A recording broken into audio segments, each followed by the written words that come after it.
You know how people always say kids are innocent little angels? Yeah, those people never met my daughter. Mia, she's 9, blonde curls, big blue eyes, dimples. Looks like she should be on a cereal box. But underneath that sweet Disney princess face? Oh honey, she's a full-on, born-in training villain. And I don't mean the cartoon kind. I mean the kind who could take over a small country by lunchtime and still be home for dinner. The first time I realized something was off was in kindergarten. Her teacher called me and said, "Mrs. Carter, we need to talk about Mia's leadership skills." I thought, great. My kid's a natural-born leader. Asterisk, nope. Turns out she convinced the entire class to give her their snack packs in exchange for protection from the class hamster. The hamster, a 3-ounce fluff ball named Mr. Whiskers. She told them he bites bad kids and that she had a special deal with him. I should have been horrified, but I almost choked laughing. Fast forward a few years, and her villain resume just kept growing. One time she got mad at her older brother for changing the television channel. Did she yell? Number? Did she hit him? Number? She waited until he fell asleep, snuck into his room, and switched his phone's language to Korean.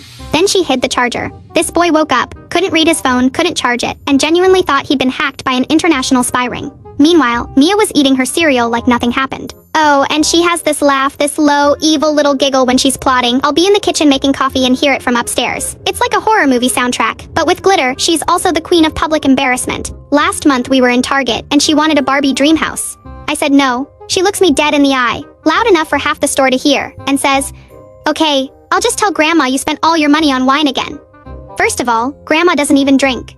Second of all, I could feel the judgment from aisle 12 to aisle 28. I swear I saw a lady clutch her pearls. Then there was the birthday party incident. We were at Chuck E. Cheese, and another kid took the last slice of pizza.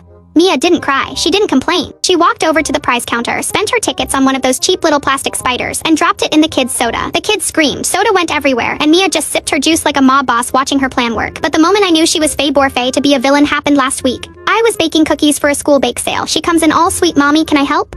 Of course I said yes. She stirs the dough, helps with the sprinkles. Even cleans up. I'm thinking, Faye-wo, maybe she's growing out of her little schemes. Asterisk, nope. The next day at the bake sale, all the moms are gathered around talking about how delicious the cookies are. Then one mom whispers, "But did you have a note inside yours?" I'm like, "A note?" I grab one of the leftover cookies, break it open, and sure enough, there's a tiny rolled up piece of paper inside. I unroll it. In Mia's handwriting, it says, asterisk, "I can get you out of homework. Meet me behind the gym. Bring candy."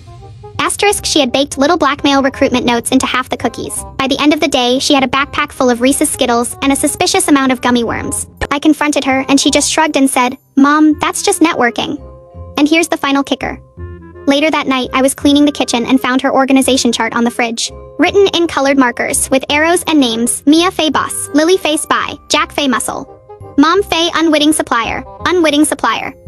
I don't know whether to ground her or start investing in her future crime empire. But I will say this, if the world ends in some giant villain takeover and the leader has curls, dimples, and a juice box in her hand, I'll just nod and say, "Yep, that's my girl."